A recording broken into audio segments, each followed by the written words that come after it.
हामीसँग हुनुहुन्छ डाक्टर महेन्द्र जङ शाह। यहाँलाई हार्दिक स्वागत छ सर। धन्यवाद।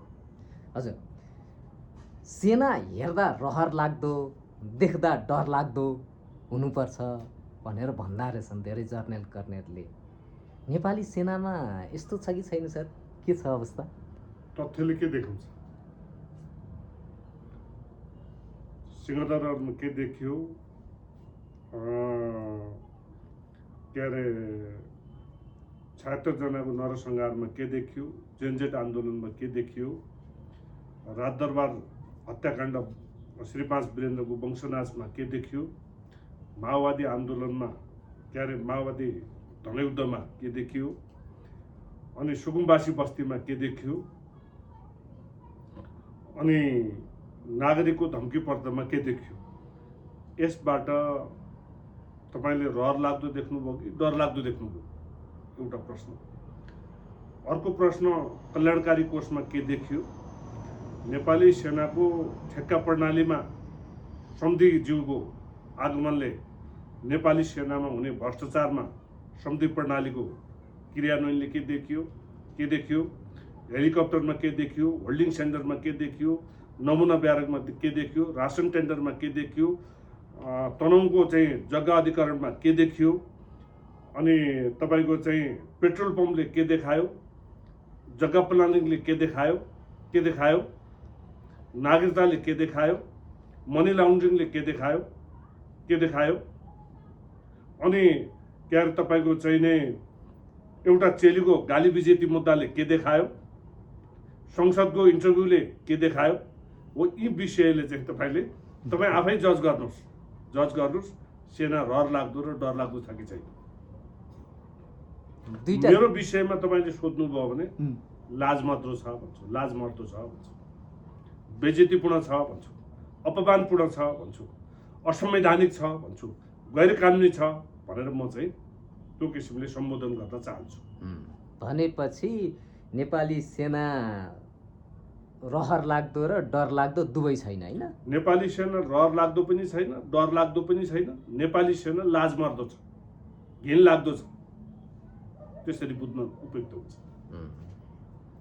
अब अहिले सुकुम्बासीकै चर्चा छ, हैन? सुकुम्बासी बस्ती हटाउनको लागि सेना प्रयोग गरेको विषयले हंगामा पनि मच्चियो। सेनाले प्रत्येक पालिकासँग सुकुम्बासीको विवरण माग्यो, हैन? यो माग्न हुन्छ कि हुँदैन भन्ने एउटा दुई खेमा छ। एउटाले माग्नुपर्छ सेनाले भनिरहेछ भने अर्कोले यो संविधान विपरीत भनिरहेछ। यो चाहिँ के हो सर? सेनाले सुकुम्बासीको विवरण माग्न मिल्छ? र सुन्नुहोस्, सेनाले कुनै पनि पोलिटिकल अथोरिटीसँग पत्राचार गर्ने कानुनी र नैतिक हैसियत राख्दैन। नम्बर 1 त्यो बुझ्नु जरुरी छ। नम्बर 2, सुकुम्बासीका विषयमा सेना रेकर्ड राख्ने निकाय पनि होइन। सेनाले जतिवटा पत्राचार गर्छ त्यो पत्राचार दुईवटा तरिकाले मात्रै गर्नुपर्ने प्रावधानहरू छन्। एउटा संवैधानिक मापदण्ड र सैनिक ऐन 2063 को मापदण्डबाट हेर्दाखेरि के देखिन्छ भने नेपाली सेनाले जुन सैनिक संगठनको संरचना छ, चरित्र छ, व्यावसायिकता छ, त्यसले के देखाउँछ भन्नुहुन्छ भने नेपाली सेनाले रक्षा मन्त्रालयमा पत्राचार गरिसकेपछि रक्षा मन्त्रालयले कुन मन्त्रालयसँग सम्बन्धित विषय हो त्यो मन्त्रालयको सँग एउटा पत्राचार गर्न सक्ने एउटा अवस्था रहन्छ, जो संरचनागत हिसाबले र संविधान र कानुनबाट निर्दिष्ट मापदण्ड अनुसार त्यो एउटा विषय। अर्को विषय कुनै त्यस्ता विषय रहन्छन् भने राष्ट्रिय सुरक्षाको एउटा अभिन्न अङ्ग सिभिलियन सुप्रिमेसीका कन्टेक्स्टबाट प्रमुख जिल्ला अधिकारी मार्फत पत्राचार गर्ने दोस्रो विषय। त्योभन्दा बाहेक कुनै पनि विषयबाट सेनाले राज्यको अर्को निकायसँग पत्राचार गर्ने कानुनी अधिकार र नैतिक अधिकार रहँदैन। तेस्रो विषय। अनि चौथो विषय के हुन्छ भन्नुहुन्छ भने चौथो विषयलाई चाहिँ कसरी हेर्न जरुरी छ भन्नुहुन्छ भने नेपाली सेनाभित्र सूचना संयन्त्र आफ्नै हुन्छ। बुझ्नुभयो? नेपाली सेनाले सूचना प्राप्त गर्न राज्यको अर्को निकायसँग चाहिँ पत्राचार गर्छ भने त्यसलाई दुनियाँको कुनै पनि एउटा अन्न खाएको चेतना भएको मानिसले सैनिक सङ्गठनका रूपमा परिभाषा गर्दैन। सेनाले कुनै पनि राज्यको अर्को निकायसँग सूचना माग्छ भने र तथ्याङ्क माग्छ भने त्यसलाई विश्वमा कुनै पनि देशमा सैनिक सङ्गठनका रूपमा परिभाषितै गरिँदैन। किन गरिँदैन भने सैनिक सङ्गठनभित्र एउटा यस्तो सशक्त सूचनाको चाहिँ सङ्कलन गर्ने अथोरिटी मेकानिजम र त्यो किसिमको प्रबन्ध भएको सङ्गठन बुझ्नु भएन। आफ्नो अन्तर्गत तपाईँहरूले पनि सुन्नुभयो होला इन्टेलिजेन्ट विभाग छ भन्छन् नि, बुझ्नु भएन हो। त्यो किनभने सेनाले कुनै पनि सूचना आफ्नो स्रोतबाट बुझ्छ, आफ्नो स्रोतबाट। अमेरिकाले सूचना सङ्कलन गर्न नागरिकहरूलाई चाहिँ तपाईँको चाहिँ विश्व भ्रमण पठाउँछ, बुझ्नुभयो नि। कसैलाई जोगी बनाउँछ, कसैलाई गजेडी बनाउँछ, कसैलाई जोडाया बनाउँछ, बुझ्नुभयो नि। त्यस कारणले गएर त्यो किन बनाउँछ भने यी सूचनाका संयन्त्र सेना भनेको यस्तो स्टेट विदिन द स्टेट स्टेटभित्रको डेमोक्रेटिक स्टेटको अटोक्रेटिक इन्स्टिट्युसनको रूपमा परिभाषित किन गरिन्छ भने राज्यमा जुन निकायहरू हुन्छन् ती सबै निकायहरू सेनाभित्र पनि हुन्छ। सेनाले के गर्छ भन्नुहुन्छ भने पहिलो तथ्याङ्क सङ्कलनका सन्दर्भमा आफूले सूचना सङ्कलन गर्ने, तथ्याङ्क सङ्कलन गर्ने, डाटा सङ्कलन गर्ने आफूले गर्ने, भोलि भेरिफाई गर्ने सन्दर्भमा राज्यका अरू निकायसँग बसेर मागेर होइन पब्लिस भएका चाहिँ डकुमेन्टका आधारमा चाहिँ प्राप्त गरेको सूचनालाई भेरिफाई गर्छ, मात्र सेना भनिन्छ। बुझ्नु भएन। त्यस कारणले अघि मैले तपाईँले पहिलो प्रश्न भन्नुभएको थियो यो लाजमर्दो छ, घिनलाग्दो छ, अनैतिक छ, अयोग्य छ, बेकाबिल छ, नैतिक हराम छ। अब त्यसो भए नेपाली सेना कहिलेसम्म चाहिँ कुन मितिसम्म चाहिँ सेना थियो, कहिलेबाट विकिरण सुरु भयो सर? यो त्यो व्यावसायिकताका दृष्टिकोणबाट हेर्दाखेरि 2063 सालसम्म सेनाकै रूपमा थियो। बिचमा छुटपुट घटनाहरू घटे, ती विषय पब्लिक स्क्रुटिनीका विषयहरू छन्। जस्तो दरबार हत्याकाण्डमा सेनाको भूमिका अत्यन्त शङ्कास्पद, अत्यन्त पातकयुक्त र तपाईँको चाहिँ अहिलेसम्म संयोगवश चाहिँ अभियोजन इन्भेस्टिगेसन र अभियोजन नभएको अवस्था छ। तर त्यो अवस्था चाहिँ यो राज्यको जीवन रहेसम्म त्यो अवस्था विद्यमान रहिरहन्छ। त्यसलाई चाहिँ हामीले टुक्र्याएर हेऱ्यौँ भने 2063 सालमा श्रीपाद महाराज धिराज वीरेन्द्र वीर विक्रम शाहदेवको वंशनाशको घटना बाहेक राखेर हेरियो भने 2063 सालमा सेनाका रूपमा परिभाषित गर्न लायकका रूपमा थियो। 2063 पछाडि चाहिँ सेना, त्योभन्दा पछाडि चाहिँ सेनाले एउटा पनि काम सैनिक चरित्रको, सैनिक व्यवसायिकताको, सैनिक मापदण्डको, संविधान र कानुन निर्दिष्ट भूमिकाका रूपमा स्थापित भएको छैन। अब अघि हामीले रहर लाग्दो र डर लाग्दोको कुरासँग म फेरि पनि आएँ। पहिला बाँसबारी छाला जुत्ता कारखानाबाट गजबका सेनाको लागि बुटहरू बन्थे भनेर मैले सुने, कसैले सुनाएको होइन। त्यो बुट लगाउन मजा पनि आउँथ्यो, लाउँदाखेरि चाहिँ घर्याप गरेर आवाज पनि गजबै आउँथ्यो भनेर सुनाउनुहुन्थ्यो कि। अहिले सेनाभित्र प्रयोग हुने बुट त्यस्तै क्वालिटीको छ कि के छ सर? होइन, यसका सन्दर्भमा तपाईँले साँगु हेर्नु होला। अहिले तपाईँले गुगलमा सैनिक बुट किन्दाखेरिको भ्रष्टाचार भनेर भन्नुभयो भने अहिले तपाईँ साँगुमा सबै इन्फर्मेसन पाउनुहुन्छ। साँगुबाट, जनआस्थाबाट त्यो सबै पाउनुहुन्छ। नेपाली सेनाको पहिला तपाईँले बाँसबारीको प्रश्न निकाल्नुभयो, त्यसलाई चाहिँ 35 वर्षका पातकहरूले समाप्त गरेपछि नेपाली सेनाले आफूलाई प्रयोग हुने बुट आफै नेपालमा उत्पादन गर्नका निमित्त कारखाना खोल्न कल्याणकारीको सर्टेन रकम चाहिँ त्यहाँ खर्च गरिसकेको छ। अशोकराज सिग्देलजीले अहिले उहाँको सम्झि हुनुहुँदो रहेछ यादव कुँवरजी। यादव कुँवरलाई नेपाली सेनाको बुट किन्न ठेक्का दिनुभएको छ अरे भन्ने चाहिँ चर्चा परिचर्चा चाहिँ साँगु र यो सार्वजनिक पत्रिका मैले पनि त्यो प्रिन्ट गरेर राखेको छु। ऊ त्यहाँ पनि छ, यही छ। त्यस कारणले अघि तपाईँले र मैले भन्यौँ नि, यो अत्यन्त अहिले तपाईँले त्यो सेना भन्ने शब्द राख्नुभयो भने त्यसको बदनाम हुन्छ क्या। बुझ्नुभयो नि, सेना भनेर कसैले भन्यो भने भुँडी हेर्दा सुमोका फाइटर जस्तो छ, भ्रष्टाचार हेर्दा विश्वको कुनै पनि देशका सैनिक सङ्गठनले त्यो भ्रष्टाचार गर्न सक्दैन, त्यो भ्रष्टाचारको रजगत छ। अनि क्रिया हेर्दाखेरि तपाईँ हामीले अहिले मैले बोल्दा पनि त्यो शब्द लाज लाग्छ। अथोरिटीबाट के आउँछ भन्नुहुन्छ भने सुकुम्बासी आयोगमा जुन सेना राखियो भन्ने प्रश्न आयो नि, त्यसले के सेना प्रहरीको ब्याकअप हो भनेर भन्छ। त्यो ब्याकअप भन्ने शब्द चाहिँ नै के अरे सैनिक विज्ञानको शब्द होइन, सैनिक शब्द होइन त्यो ब्याकअप भन्ने। त्यो ब्याकअप भन्ने शब्द के हो भन्नुहुन्छ भने त्यो चाहिँ बिजुलीमा प्रयोग हुने, ब्याट्रीमा प्रयोग हुने शब्द हो। ब्याकअप यो यसको ब्याकअप के छ, यसको ब्याट्री इनर्जी के छ भन्नेसँग जोडिएको विषय हो। बुझ्नु भएन? सैनिक शब्दावली के हुन सक्थ्यो भने रिजर्भ फर्सका रूपमा स्थापित, रिजर्भ फोर्स बलका रूपमा, अर्को रिइन्फोर्समेन्टका रूपमा त्यो शब्दावली हेर्नुहोस् है। अब त्यो शब्दावली नै सैनिक शब्दावली नै प्रयोग गर्न नजान्ने सैनिक सङ्गठन भएपछि अरू छलफल किन गर्ने? अरू छलफल किन गर्ने? तपाईँ भन्नुहुन्छ बुट बजाउने गम बुट बजाउने भन्नुहुन्छ, बुटको त ठेक्का सधैँले लिइसक्नु भयो। बुझ्नु भएन? त्यो पहिला गरेको कल्याणकारीको क्षतिपूर्ति अशोकराज सिग्देलले तिर्नुपर्छ।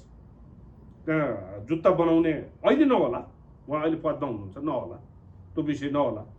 अनि सेना भनेको नबुझेका शासकहरू बसुन्जेल त्यो होला नहोला। बुझ्नु भएन? अनि भुइँफुट्टाहरू, रसमुल्लावादीहरू, कण्ठमुल्लावादीहरू, पेटगासेहरू, टपरीवादीहरू शासनमा हुने बेलासम्म त्यो क्रिया नहोला। तर एक दिन तपाईँ हाम्रो चेतना भागो र शिरभन्दा माथि देश छ भन्ने मान्छेहरू पनि यो मुलुकमा शासनका आँखा दिन जवाबदेही र जिम्मेवार अशोकराज सिग्देल हुनुपर्दछ। अब यही बुटको विषयमा कुरा गर्दाखेरि एक दुईवटा मैले भिडियो पनि पोस्ट गरेका थिएँ, त्यहाँ तल चाहिँ एक दुईवटा कमेन्ट आएको रहेछ कि पहिला टल्किन्थ्यो होला नेपाली सेनाको बुट यसो लगाउँदाखेरि, अहिले त 3 महिना पनि टिक्दैन, के का टल्किनु नि टल्किँदैन भनेर कमेन्ट आइरहेको थियो कि। होइन त्यो यसो त्यसमा के हो भने 3 महिनाभन्दा बढी टिक्यो भने त फेरि सम्झेले ठेक्का दिनु छ नि त, किन कल्याणकारीको दोहन गर्नु छ, अनि राज्यको पुँजी दोहन गर्नु छ, आफूले कमिसन खानु छ। त्यसै सुमोको जस्तो भुँडी हुँदैन नि, चिन्ता हुने मान्छेको भुँडी सुमोको जस्तो हुन्छ। अनि देशको बारेमा चिन्ता गर्ने मान्छेको भुँडी त्यस्तो हुन्छ, हिँडाइ त्यस्तो हुन्छ। के अरे तपाईँको चाहिँ गर्भवती महिला हिँडेको जस्ता गरिकन हिँड्छन् सैनिक व्यक्तिहरू। त्यस कारणले यो चर्चा गर्नु बेकार छ क्या। जुन विषय बेकार छ त्यो विषयमा चाहिँ हामी धेरै चर्चा गरेर समय खर्च गर्न उपयुक्त हुँदैन क्या। तपाईँले एकचोटि हेरिहाल्नुहोस्, अझ फेरि तपाईँले विदेशी सैनिकहरू कस्ता हुन्छन् भनेर अमेरिकाको जोइन्ट चिफ अफ आर्मी स्टाफको भुँडी हेर्नुहोस् न कस्तो हुन्छ, चीनका कातिर हेर्नुहोस्, भारतकातिरको पनि हेर्नुहोस् न एकचोटि। अनि रोगले नै भुँडी बढेको भने रोगी मान्छे सेनापति हुन्छै हुँदैन। विश्वको 193वटा देशको हेर्नुहोस् न, नागरिकताले नै केही स्थापित गर्यो भने यो चाहिँ यसमा चाहिँ क्रिमिनालिटी छ है भन्ने कुरा स्थापित गर्छ। अब ती विषय चर्चा गरेर तपाईँ हामी समय खर्च नफालौँ क्या। अब त्यही विषयमा अब सरकारले गठन गरेको छानबिन आयोग, सम्पत्ति छानबिन आयोगले उजुरी परेको खण्डमा सेनाको पनि सम्पत्ति छानबिन गर्न सक्ने भन्ने समाचारहरू आइरहेका थिए। यसमा चाहिँ तपाईँको प्रतिक्रिया के छ?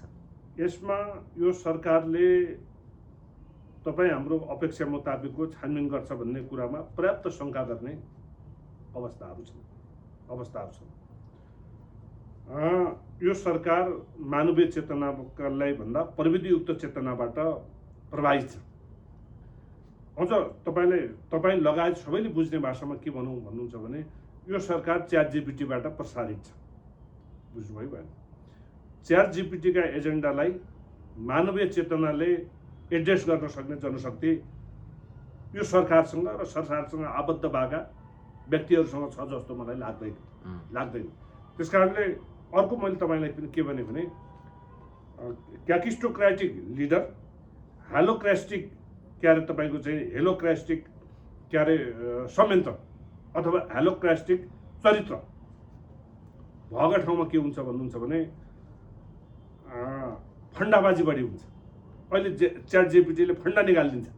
बुझ्नुभयो नि? नेपालको सुधारका लागि के आवश्यक छ भन्यो भने सुशासन आवश्यक छ भनिन्छ थ्योरिटिकल्ली, होइन? तर के सुशासन कसरी स्थापित गर्ने भन्ने च्याट जिपिटीले चाहिँ त्यसको के अरे वर्णानुकरण व्यक्त गर्दैन। अब क्याकिस्टोक्रेटिक लिडरहरू, हेलोक्रास्टिक लिडरहरू जुन छन् नि, यिनीहरूको त्यो फन्डा मात्रै हो। त्यस कारणले त्यो कसलाई कारबाही गर्ने, कसलाई कारबाही नगर्ने, कसैलाई पनि कारबाही हुँदैन, एउटा विषय। अर्को विषय के छ भन्नुहुन्छ भने अहिले यिनीहरूले छानबिन गर्ने जुन प्रबन्ध गरेका छन् नि, त्यो प्रबन्ध गरेको विषय अलरेडी सेटल भएको विषय हो क्या। अलरेडी सेटल के हो भने राजीव पराजुली विरुद्ध शाही आयोग भएको मुद्दामा अख्तियार दुरुपयोग अनुसन्धान आयोग जीवित रहँदै अर्को छानबिन गर्ने निकाय चाहिँ जरुरी छैन भनेर शाही आयोग खारेज भएको अवस्था हो। अनि यो खारेज हुने आयोग जुन छ नि, खारेज हुने आयोगले के गर्छ भनेर तपाईँले सोध्नुभयो भने के अर्थ हो? केही पनि गर्दैन, केही पनि। 2-4 दिन त्यहाँ सदस्यहरू नियुक्ति हुन्छन्, भोट बजार काट्छन्, के अरे 2-4 पैसा पाउँछन्, अनि 2-4वटा ठाउँ घुम्छन्, अनि के अरे अलिक उमेर पुगेका पनि छन् क्या, उनीहरूसँग अहिले आइसोलेसन जीवन चाहिँ अलिकति एकाङ्किक थियो। अहिले 2-4 जना बस्छन्, छलफल गर्छन्, भेटघाट गर्छन्। जस्तो तपाईँले अर्को पनि तपाईँ यसका उदाहरणका रूपमा हेर्नुहोस् न, मेलमिलाप आयोग, सत्यनिरपेक्षता मेलमिलाप आयोगले के गर्छ, बेपत्ताबारीका व्यक्तिको छानबिन आयोगले के गर्छ भन्यो भने अस्ति सर्वोच्च अदालतले अब चाहिँ यो चाहिँ नियमित प्रक्रियाबाट आउनुपर्छ है भन्ने आदेश पनि गर्यो अरे भन्ने मिडियामा सुने। यिनीहरू के गर्छन्? जसले जुन विषय बुझेकै छैन, पार्टीका कार्यकर्ता छन्, त्यो सत्यनिरूपण तथा मेलमिलाप आयोगमा बेपत्ता पारिएका व्यक्तिका छानबिन, तिनीहरूलाई ट्रान्जिसनल जस्टिसको एउटा वाक्य पनि लेख्न जान्दैन, एउटा वाक्य पनि। म तपाईँ मार्फतै पनि चुनौती दिन्छु, एकचोटि आएर छलफल गरौँ न ट्रान्जिसनल जस्टिस के हो भन्ने। त्यस्ता भरियाहरूलाई ल्याएर त्यो आयोग भरेर मजाले तलब खान्छन्, गाडी चढेका छन्, आउँछन् जान्छन्, एकाङ्की जीवनलाई चाहिँ 2-4 जना बस्छन्, छलफल गर्छन्, परिणाम सुन्ने। योभन्दा अगाडि पनि 2-2 पटक चाहिँ त्यो प्रक्रिया थालिन्छ। त्यस कारणले क्याकिस्टोक्रेटिक गभर्मेन्टले चाहिँ हेलोक्रेटिक काम मात्रै गर्ने, हेलोक्रेटिक काम मात्रै हल्ला गर्ने, फन्डाबाजी गर्ने, अनि तपाईँको 2-4टा घर भत्काउने, सेनालाई एक ठाउँ राख्ने, पुलिसलाई अर्को ठाउँ राख्ने, त्यो एउटा के गर्छन् यिनीहरू भने फन्डाबाजी। यो फन्डाबाजी मात्रै हो क्या। त्यस कारण यसले केही पनि गर्न सक्दैन, किनभने लक्षणै त्यो देखिएन क्या। लक्षण किन देखिएन भने महाधिवक्ता नियुक्ति गरेछ, विवादित छ, के अरे योग्यता पुग्दैन भन्छ। हेर्नुहोस् है, अनि सुकुम्बासीको बस्तीमा प्रवेश गरेको छ, को वास्तवमा सुकुम्बासी हो र को सक्कली सुकुम्बासी, को नक्कली सुकुम्बासी, को काङ्ग्रेस एमाले माओवादीका नामबाट चाहिँ सुकुम्बासी बनेर काठमाडौँको जग्गा हडप्न आएका चाहिँ के अरे अपराधीहरू हुन् भन्ने एकै नै नगरिकन अनि अब तपाईँको चाहिँ अहिलेको विषयमा त त्यो एउटा अशोक राई भन्ने एउटा मन्त्री भएको छ, पहिला शिक्षा मन्त्री पनि भएको थियो, त्यो के पार्टीको नेता पनि थियो। त्यसले सरकारी जग्गा बेचेर जुन भोग गरिरहेछ त्यसलाई दण्डित नगरिकन अनि सक्कली सुकुम्बासीलाई विस्थापित गर्न पाइन्छ पाइँदैन।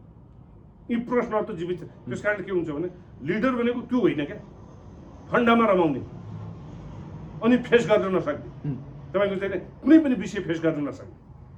अहिले अझ अर्को समस्या आएको छ, तपाईँले देख्नु भएको छ कि छैन? संसद एजिटेड छ, जीवित छ, अध्यादेशबाट शासन चलाउँछु भने अहिले कहाँ ठिक हो? जस्तै अब संसदमा गयो भने 6 महिनासम्म नि कानुन बन्दैन, उहाँहरूलाई छिटो काम 2 महिना 3 महिनामा रिजल्ट निकाल्नु छ। सुन्नुहोस्, तपाईँले सांसदको उम्मेदवार कस्ता बनाउनु? एउटा सिंगल वाक्य कानुनको मसौदा गर्न सक्ने अवस्थामा छैन अहिले सांसद। एउटा सिंगल वाक्य, धेरै पर त्यो ऐनको मसौदा ड्राफ्ट गर्ने भन्ने होइन, 3-4वटा बिल मात्रै गभर्मेन्ट बिल हुन्छ। बुझ्नुभयो नि? अनि हामीले शासन के अवलम्बन गरेका छौँ भने जनताको प्रतिनिधिबाट शासन गर्ने, जनताको प्रतिनिधिबाट नीति निर्माण हुने भन्ने विषयको शासन प्रणाली हामीले प्रयोग गरेका छौँ। अहिले तपाईँले भन्नुहुन्छ अहिले संसदमा भएको कुनै पनि सांसदले एउटा वाक्यांश के अरे कानुनको एउटा वाक्यांश पनि लेख्न सक्दैन। अनि त्यस्तो मान्छे अनि त्यस्तो त्यो अवस्थाबाटको चाहिँ सरकार, त्यो अवस्थाको सांसदले त परिकल्पना के गर्नुहुन्छ? अनि त्यही भएर अशोक उहाँहरूले राज- अध्यादेश ल्याउनु भयो होला त्यस कारणले जेपिटी जानेरै।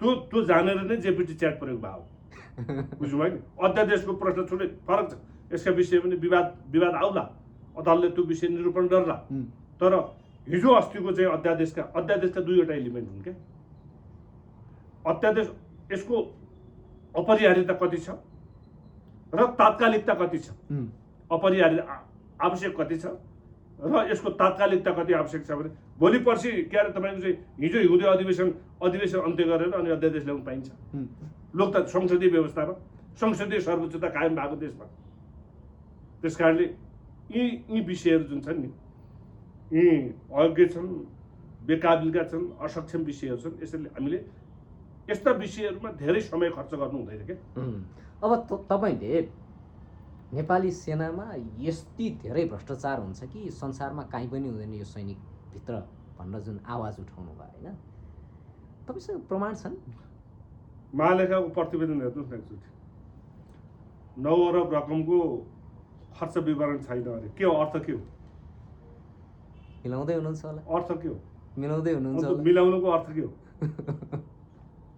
अब थप चर्चा गरिरहनु पर्छ हेलिकप्टर कहाँ छ भारतको एउटा गैर कानुनी के अरे उत्पाद के अरे गैर कानुनी चाहिँ नै के अरे तपाईँको चाहिँ नै कम्पनीमा थन्किएको छ अनि होल्डिङ सेन्टर त हेर्नुभयो नि गुगलमा खोज्नुहोस् त होल्डिङ सेन्टरको अवस्था के छ पत्ता छैन सर त्यो होल्डिङ सेन्टरको गुगलमा एकचोटि खोज्नु न के भन्छ अहिले त्यहाँ झाडी बाजा जुन ठाउँमा होल्डिङ सेन्टर बनेका थिए नि 2 अरब 16 लाख अनि के अरे एपिसी कहाँ छन् कल्याणकारी कोष स्तर हेर्नुहोस् है स्तर र अपराधिकता हेर्नुहोस् कल्याणकारीको कोषबाट शान्ति सेनाका प्रयोजनका लागि के अरे एपिसी खरिद गरेर 6 अरबमा 26वटा खोलेर 1 अरब 80 लाख जतिको वैध कमिसन खाएर अहिले ती एपिसीहरू के अरे सिरा सप्तरीतिर ल्याएर थन्किएको छ त्यो त मैले भनेको होइन नि सार्वजनिक मिडियाले सार्वजनिक गरेका प्रश्न हो त्यो सत्य हो कि होइन भन्दा सत्य रहेछ अनि तपाईँले एकचोटि तनहुँ पनि जानु होला है तनहुँ जानु गएर के गर्नु होला भने यो 5-6 वर्ष अगाडिको प्रश्न हो तनहुँमा के हो भन्नुहुन्छ तपाईँको चाहिँ जग्गा अधिग्रहण गर्ने प्रश्न आयो एकचोटि के म तपाईँलाई अनुरोध गरेँ भने त्यहाँका वास्तवमा जनताले अधिग्रहण हुँदा पैसा कति प्राप्त गरेका थिए भन्दाखेरि रोपनीको 1 लाखका रूपमा प्राप्त गरेका थिए कागज 5 लाख हो 6 लाखको बनाइएको छ त्यो कागज हेर्नु हो तपाईँले कागज ल्याएका छन् कागज पनि त्यो छ त्यो एउटा त्यो फाइलै बनाएर दिएको छ एकचोटि गएर जनतालाई सोधिदिनुहोस् न त्यो विषय तनहुँ जान्छु म तनहुँ गएर नेपाली सेनाले अधिग्रहण गरेको जग्गाको विषय हेर्नुहोस् न जनतालाई भेटेर आउनु होला है तपाईँले अधिग्रहण गर्दा कति पैसा पाउनु भएको थियो भनेर एकचोटि सोध्नु त्यसपछि तपाईँ त क्यास्टल क्लियर हुन्छ अब सर यो सेनाभित्र हुने जुन भ्रष्टाचार अनियमितता होइन यो चाहिँ पब्लिकमा आउँदाखेरि छानबिनमा आउँदाखेरि चाहिँ सेनाप्रतिको विश्वास हट्छ त्यस कारणले गर्दा सेनाभित्र हुने अनियमितता भ्रष्टाचार चाहिँ सैनिक अदालतले नै निरूपण गर्नुपर्छ जसले फट्याइ गरे हुन् त्यो अदालतले फैसला गरेर तिनीहरूलाई कराप झ्याप्टै बनाउनुपर्छ भन्ने आवाज पनि उठ्छ संलग्नता कसो प्रधान सेनापतिको संलग्नता छ अनि कराप झ्याप सैनिक ऐनले गर्छ प्रधान सेनापतिले सैनिक ऐनै लागू हुँदैन बुझ्नुभयो भएन त्यो त राष्ट्रपतिबाट नियुक्ति हुने पद हो त्यो यहाँ आम नागरिकले त्यो प्रश्न बुझेकै छैन बुझ्नुभयो भएन प्रधान सेनापतिलाई सैनिक ऐन लाग्दैन किन लाग्दैन भने इन्भेस्टिगेसन पनि प्रधान सेनापतिले गर्छ है इन्भेस्टिगेसन गर्ने अथोरिटी पनि त्यसैका नै छ र अदालत कन्भेन गर्ने बोलाउने अधिकार पनि त्यसैलाई छ अनि सैनिक अदालतको काम चाहिँ के छ त्यो मैले तपाईँले के भने राजालाई किन कानुन लाग्दैन भनेको भने राजा राज्य गर्छ यहाँ परिभाषित कसरी गरिदियो तपाईँको चाहिँ 2063 सालसम्म मैले किन भनेको भने त्यति बेला राजाको सुपरिवेक्षण हुन्थ्यो यहाँ तपाईँले अझ अर्को इन्ट्रेस्टिङ कहानी पनि भन्नु संसदमा सेनालाई सुपरिवेक्षण गर्ने निकायमा को बस्ने सार्वजनिक रूपमा घडी चोरेको मान्छे बस्ने सुशासन समितिको सभापति को छ रामहरि खतिवडा छ हुनुहुन्थ्यो जसले होइन नि जगतले यसलाई घडी चोरका रूपमा सार्वजनिक रूपमा परिभाषित गरेको छ एकचोटि के भयो घटना भने प्रेम साईजी जानुभयो मेरो नागरिकता र परशुराम शर्माको नागरिकता सँगै राखेर हेरिपाउँ भनेर निवेदन दिएपछि त्यो निवेदन दर्ता गरेको रामहरि खतिवडाले। घडी चोरले सेनाको सुपरिवेक्षण गरेर पार्लियामेन्ट चाहिँ ओभरसाइट गर्न सक्छ कि सक्दैन? एउटा प्रश्न। अर्को प्रश्न म तपाईँलाई भनिदिन्छु। अर्को प्रश्न, मन्त्री को भयो? विजय गच्छेदार मन्त्री हुनुभयो, अनि एउटा विष्णु पौडेल भन्ने मन्त्री हुनुभयो। विष्णु पौडेल कस्तो भने तपाईँको चाहिँ म तपाईँलाई भन्छु, गुल्मीबाट यता भैरवातिर आउने बेला सुकुम्बासी जग्गा ओगटेर त्यो सुकुम्बासी जग्गा बेचिएर छ। हेर्नुहोस् है, त्यो मान्छे रक्षा मन्त्री भयो भने सैनिक सङ्गठन कस्तो हुन्छ? अनि पूर्णबहादुर खड्का पनि रक्षा मन्त्री हो। काङ्ग्रेसको महासमितिको बैठकमा पूर्णबहादुर खड्काले रकम दिएको छ, त्यो रकम परशुराम शर्माको हो भन्ने, परशुराम शर्माले त्यसलाई दिएको हो भन्ने के अरे सार्वजनिक भएको छ। त्यो विषयहरू हाम्रो एकजना मित्रले सर्वोच्च अदालतमै आफ्नो रिट निवेदनमै त्यो विषय लेख्नु भएको छ। त्यो विषय। अनि अर्को विषय मैले तपाईँलाई के भने भन्नुहुन्छ भने अदालत कस्तो छ? अनि सेनाको पक्षमा एउटा आदेश गरिदिएपछि सालोलाई करारमा कलममा जागिर पाउँछ। प्रधान न्यायाधीश त्यस्तो छ। अनि अब के हुन्छ भन्नुहुन्छ भने अब सबै त्यसले गर्ने भन्यो भने अहिलेसम्म तपाईँलाई म भन्छु 2063 सालदेखि आजका मितिसम्म अपवाद बाहेक सेनाले बोलेका र गरेका कुनै पनि क्रिया सत्य छैन। जस्तो त्यसको पुष्टि परशुराम शर्माले त 99% ढाक्थ्यो, जस्तो तपाईँले संसदमा देख्नुभयो नि एसपिपीको शब्द। त्यो तपाईँ हामीले बोलेको विषय होइन नि। एसपिपीको विषयमा राज्य व्यवस्था समितिले परशुराम शर्माले त्यो अयोग्यता, त्यो घिनलाग्ने तरिकाले जुन तरिकाले त्यहाँ व्यक्त गरे नि विचार, त्यो त हेर्नु भएको छ। अनि सर एउटा चाहिँ अब त्यसपछि म भन्दैछु। अब म कन्क्लुजन के आयो भने प्रणालीमा के हुँदो रहेछ भन्नुहुन्छ भने पार्लियामेन्टले सुपरभाइज गर्न सकेन, जुडिसियरी के अरे एक्जिक्युटिभले कन्ट्रोल गर्न सकेन, जुडिसियरीले स्क्रुटिनी गर्न सकेन भने जनताको अदालतबाट सम्परीक्षण हुन्छ। त्यसैको परिणाम हो खड्का प्रसाद ओलीको 2/3 सरकार। एउटाले पिटियो, एउटा भाग्यो, एउटा लुक्यो। त्यो अवस्था चाहिँ अब सिर्जना हुन्छ। नागरिक अब नागरिक चाहिँ के अरे त्यो धम्काएर तर्साएर के अरे तपाईँलाई चाहिँ के अरे नक्कली कुराहरू गरेर साजिसयुक्त व्यवहार गरेर अब नागरिकहरू मान्दैनन्। जनताको सम्परीक्षणमा अलिकति समय लाग्छ। त्यो चाहिँ अब समय लाग्छ। हिजो के थियो, आज के थियो, हिजो र आजको बिचमै एकचोटि तुलना गर्नुहोस् न, त्यसरी बुझ्न जरुरी छ कि। अब धेरैले के पनि भन्छन् भन्दाखेरि डाक्टर महेन्द्रजङ शाह प्रभुराम शर्मासँग के दुश्मनी छ, उहाँको बाहेक खेदो कसैको खन्नु हुनु पर्यो, अरू प्रधान सेनापतिको चाहिँ अलिक कम गर्नुहुन्छ, प्रभुराम शर्माको चाहिँ यति धेरै किन खोइरो खन्नुहुन्छ भन्नुहोस्। कमेन्टमा त फटाफट पनि आइरहेको हुन्छ। किन सर परशुराम शर्माको चाहिँ? परशुराम शर्मासँग मेरो केही पनि छैन, त्यसको अपराधिकतासँग मेरो सम्बन्ध हो। बुझ्नुभयो नि? नेपालको सन्दर्भमा मात्रै नभनौँ, साँच्चै तपाईँले इन्भेस्टिगेसन बडी भन्ने एक दिन हुन्छ। त्यो त्यति धेरै उ गर्नु आवश्यक छैन। समयले सबै विषय ल्याउँछ। हिजो कुन हैसियतमा थियो, आज कुन हैसियतमा, त्यो समयले ल्याइसकेको छ। विषय के हो भने Parshuram Sharma lord of criminal, अपराधीहरूको राजा, किङ अफ करप्सन हो। बुझ्नुभयो? भगवान लर्ड के अरे किङ अफ करप्सन हो। बुझ्नुभयो? त्यस कारण मैले त्यो 9 अरबको प्रश्न उठाएको छु नि। त्यो मालेगाउँ प्रतिवेदन, कुनै पनि सेनापतिले 9 अरब रकम एउटै ठाउँबाट 9 अरब रकम खाने व्यक्ति भनेको परशुराम शर्मा हो। 9 अर्ब त तपाईँ कल्पना गर्न सक्नुहुन्छ? राज्यका सबै निकायमा, चाहे तपाईँ पूर्णबहादुर खड्काको प्रश्न गर्नुहोस्, चाहे तपाईँ रक्षा सचिव किरण राज शर्मा पौडेल भन्ने रक्षा सचिव हुनुहुन्थ्यो, उहाँले घर कहिले बनाउनु भयो भने एकचोटि परीक्षण गर्नुहोस् न। अरू केही नगर्नु, किरण राज शर्मा पौडेलले, उहाँ रक्षा सचिव हुनुहुन्थ्यो, र उहाँले घर कुन मितिमा बनाउनु भयो र कसले घर बनाइदिएको भने वरिपरि छिमेकीलाई एकचोटि गएर सोध्नुहोस् त।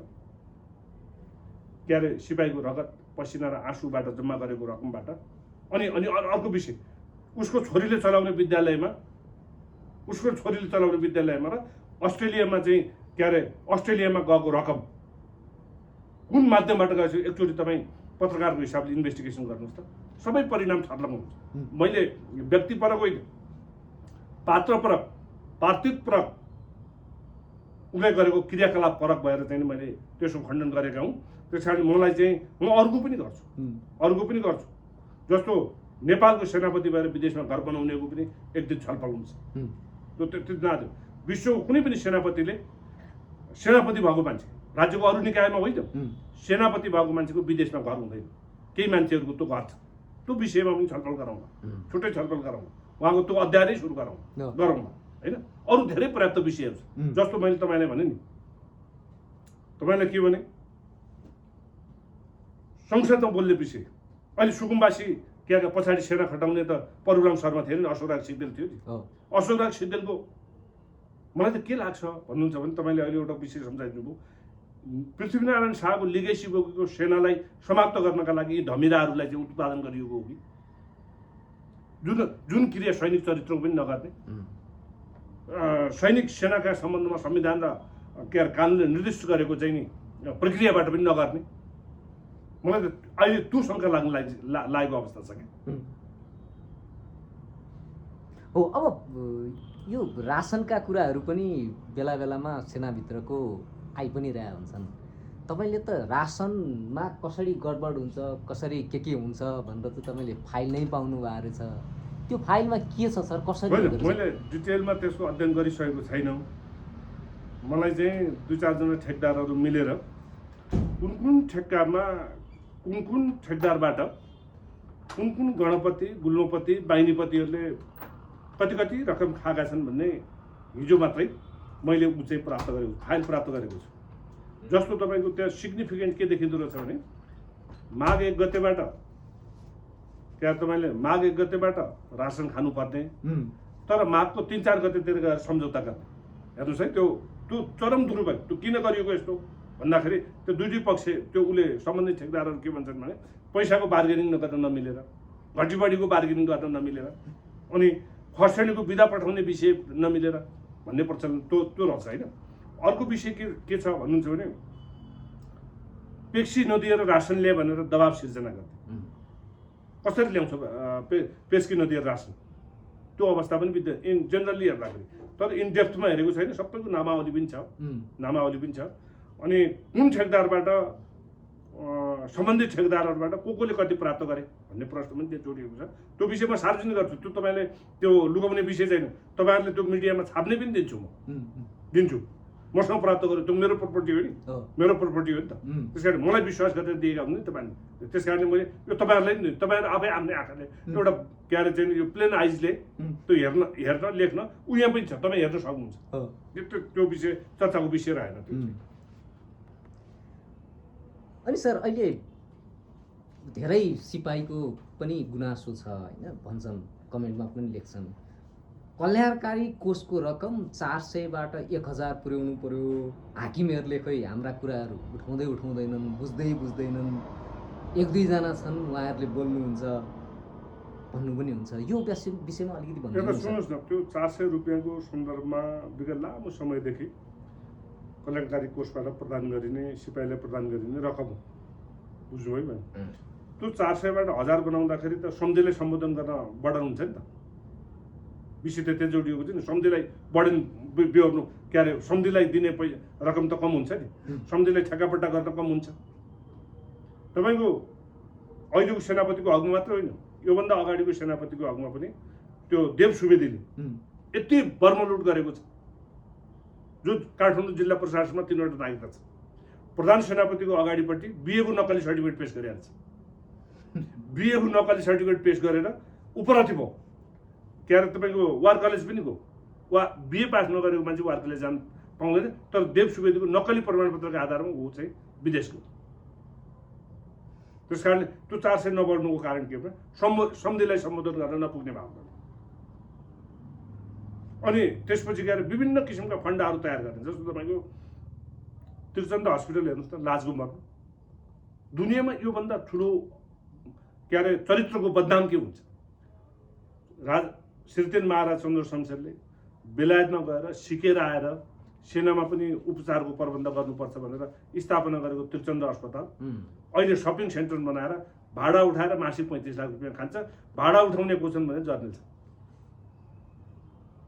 अनि त्यहाँ त्यो त्यस्ता सपिङ मल के अरे यता 400बाट 4000 बनाउँदा, 400बाट 3000 बनाउँदा, 400बाट 1000 बनाउँदा त्यो त उता सम्झि, त्यो त ठेक्कापट्टा त सम्झिले लिनु पर्यो नि त्यहाँ। अनि जुत्ताको जुत्ता बनाउँदा, जुत्ता फ्याक्ट्री भयो भने त सम्झिले जुत्ता ठेक्का पाइबक्सिन नि, बुझ्यौँ होइन? त्यस कारणले नेपाली सेनामा जुन दिनसम्म कल्याणकारीको कोष रहन्छ र यस्तै प्रकृतिको पेटगासे नेतृत्व जीवित रहिरहन्छ र त्यो पेटगासे नेतृत्वको जगमा सन्धि प्रणाली लागू भइरहन्छ, त्यति बेला प्रतापित हुने भनेका ती सिपाहीहरू नै। तर त्यो सिपाहीहरूले बुझ्नु जरुरी छ। अब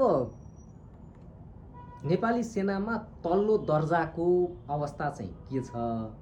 यसको सुधारका लागि सरकार सैनिक नेतृत्वलाई के सुझाव दिनुहुन्छ तपाईँ? होइन, यता सुन्नुहोस्, यो विषय के हो भने अत्यन्त गम्भीर विषय हो। पहिला सेनालाई सेनाका रूपमा परिभाषित गर्नुपर्छ। जति बेलासम्म हामीले सेनालाई सेनाका रूपमा परिभाषित गर्दैनौँ त्यति बेलासम्म सिपाहीको चाहिँ के अरे तपाईँको चाहिँ उन्नति, प्रगति, हित, विकास र रूपान्तरण हुँदैन। एउटा विषय त्यो बुझ्नु जरुरी छ।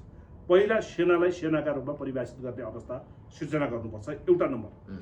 दोस्रो नम्बर, सेनाको नेतृत्व गर्ने कर्ता छ नि, नेतृत्व त्यो पेटगासे हुनु भएन, दलाल हुनु भएन, अयोग्य हुनु भएन, क्रिमिनल हुनु भएन, बुझ्नुभयो नि? क्रिमिनल हुनु भएन। उसको स्पिरिट चाहिँ कस्तो हुनुपर्दछ भन्नुहुन्छ भने सोल्जर सेन्ट्रिक हुनुपर्छ क्या त्यसको स्पिरिट। जब कुनै पनि सेनाको सेनापतिहरू सफल र असफल हुने भन्ने विषय आउँछ नि, सेनाका कमान्डरहरू सफल हुने र असफल हुने भन्ने प्रश्न आउँछ नि, जो कमान्डर के अरे सोल्जर सेन्ट्रिक छ, उसका पीडामा,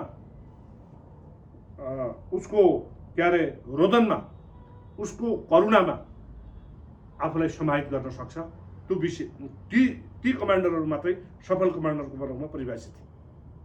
जहाँसम्म तत्काल गर्ने विषय के छ भने सिपाहीका छोराछोरीलाई निःशुल्क शिक्षाको प्रबन्ध हुनुपर्छ। एउटा विषय निःशुल्क शिक्षा। एक, सिपाहीको परिवार, सिपाहीका बाबुआमा, सिपाहीका छोराछोरीलाई निःशुल्क स्वास्थ्य उपचारको प्रबन्ध हुनुपर्छ। दुईटा विषय। र सिपाही र निजामती कर्मचारी एउटै होइन, सिपाही र शिक्षक एउटै होइन, सिपाही नेपाली सैनिकको सिपाही र प्रहरीको सिपाही एउटै होइन। त्यस कारणले त्यो सैनिक नेतृत्वले त्यो विषय चाहिँ के अरे तपाईँको राज्यको अथोरिटीलाई बुझाउन सक्ने हैसियतको अथोरिटी हुनुपर्दछ। कल्याणकारीको कोष दिएर सन्धिलाई ठेक्का दिएर अनि सन्धि मार्फत घुस खाने नेतृत्व भयो भने परिणाम के हुन्छ? अहिलेको जस्तो परिणाम सिर्जना हुन्छ। राज्यको दायित्व, मेरा नागरिकले यो भूमिका निमित्त, जुन नागरिकले यो भूमिको सार्वभौमसत्ता, अखण्डता र स्वतन्त्रता, स्वाभिमान र पैमान अभिमानका निमित्त के अरे मृत्युवरणको के अरे तपाईँको चाहिँ नि एउटा त्यो किसिमको चाहिँ खतरा बोलेर, त्यो किसिमको चाहिँ के अरे साहस बटुलेर जुन के अरे कर्तव्यमा रहेका छन्, तिनीहरूलाई राज्यले सम्मान गर्ने वातावरण तयार गराइदिने के अरे नेतृत्व भयो भने यी सबै विषय अत्यन्त सामान्य विषय हो। त्यो त्यति ठुलो विषय होइन। बुझ्नुभयो भएन? 100 जना पढ्ने ठाउँमा चाहिँ नि एउटा सिपाहीको छोरो निःशुल्क पढ्न पाउने अवस्थाको सिर्जना गर्न सक्ने क्षमता हुनुपर्दछ क्या। देश गरिब छ, जीडीपी नै यति थोरै छ, के सकेला र भन्छन्? होइन, त्यो त दासले भन्ने हो, त्यो हलीले भन्ने हो, त्यो दलालले भन्ने हो, त्यो भरियाले भन्ने हो, त्यो अयोग्यले भन्ने हो। बुझ्नुभयो क्या? राष्ट्रिय सुरक्षा, म देश बचाउने भन्ने प्रश्नसँग के अरे जिडिपीसँग ल्याएर तुलना गर्न मिल्दैन। जिडिपी जुन तरहको होस्, प्रति व्यक्ति आए जुन स्तरको होस्, राज्यको अर्थतन्त्र जुन तहको होस्, तर सिपाहीले अमेरिकाले किन गरेको छ? अमेरिका आज अमेरिका किन भएको छ भने एउटा मात्रै कारणले अमेरिका भयो, अमेरिकन सेनाका कारणले अमेरिका भयो। बुझ्नु भएको छैन? इरान केका कारणले भयो? इरानको सेनाका कारणले भयो। इजरायल किन त्यो अवस्थामा पुगेको? सेनाका कारणले भयो। अहिले चीन र भारत जुन अवस्थामा पुगेको छ त्यहाँको सैनिक सङ्गठनको योगदानका कारणले त्यो अवस्था पुगेको भने यो मुलुकमा जति बेलासम्म सिपाहीलाई चाहिँ सिपाहीको मर्मलाई सम्बोधन गर्न सकिँदैन त्यति बेलासम्म हुने हालत भनेको यही हो। त्यस कारणले राज्यले पनि अब सेनाको त्यो नेतृत्व त्यो बुझ्छ जस्तो मलाई लाग्दैन, किनभने नागरिकता कृत्य हुने मान्छेको अरू के बुझ्छ? उसले के बुझ्छ? कल्याणकारीको रकम दोहन गर्नेले के बुझ्छ? त्यस कारणले मैले के भने तपाईँले भन्नुहुन्छ भने जबसम्म राज्यले, मैले बालन शाहलाई 2-3 प्रश्न गरेँ, बालन शाहजी त विश्वको कुन देशको सेनाका अगाडिपट्टि पेट्रोल पम्प छ? त्यो पेट्रोल पम्पको पेट्रोल भर्ने काम सिपाहीले गर्छ। त्यसलाई सैनिक सङ्गठन भनिन्छ कि भनिँदैन? बालनजी, अरू धेरै विषय छन्। हेलिकप्टर कहाँ छ? हेलिकप्टर कहाँ छ बालनजीले? बालनजीले उत्तर दिनुपर्छ रक्षा मन्त्रीको हैसियतले। अनि होल्डिङ सेन्टर कहाँ छ बालनजी? कल्याणकारी कोषको सिपाहीको रगत पसिना र आँसु बहाएर जम्मा गरेको रकमको 9 अरब कहाँ छ? कहाँ छ? अनि जग्गा अधिकरण गर्ने बेला के अरे 1 लाख दिएर 5 लाखको डकुमेन्ट बनाउनेहरू कहाँ छन्? सुशासन त्यहाँबाट मात्रै स्थापित हुन्छ, बुझ्नुभयो नि? त्यस कारण मैले के भने बालनजीले साँच्चै मुलुक बनाउँछु भनेर खोज्नु भयो भने सबभन्दा पहिला नेपाली सेनाको भ्रष्टाचारबाट प्रणाम गर्नुपर्छ। उहाँले गर्नुहुन्छ होला, उहाँ हिम्मतिलो देखिनुहुन्छ। होइन, गर्नुहुन्छ हुँदैन, म गर्छन् जस्तो मलाई लाग्दैन। किन योग्यताले पृष्ठभूमिले त्यो पुष्टि गर्दैन। साँच्चै गर्छु भने हामी साथ दिन्छौँ। तपाईँको भरिया बन्न तयार छौँ, हामी कमारा बन्न तयार छौँ। तर नेपालको सुशासनको सबैभन्दा ठुलो जग भत्केको भनेको नेपाली सेनाको छ। प्रमाण दिन सक्नुहुन्छ बालनलाई? अनि त्यो महालेखा प्रतिवेदन के प्रमाण होइन? म हो त्यो कन्स्टिट्युसनल बोडीले रिकमेन्ड गरेको विषय हो। तपाईँ हामीले प्रमाण खोज्दैनौँ। खोज्दाखेरि हामीले त त्यो प्रमाण सार्वजनिक भएको छ भने जानकारी मात्रै दिएको। संविधानको धारा 48 क्रियान्वयन गरेको, बुझ्नु भएन? बालनजीले बनाउने अनुसन्धान समितिले खोज्ने हो त्यो विषय। प्रत्येक सैनिकका 2063 सालभन्दा पछाडिका प्रत्येक बालवाला र अवकाश प्राप्त सैनिकको चाहिँ त्यहाँ सम्पत्ति परीक्षण होस् त, के हालत हुन्छ?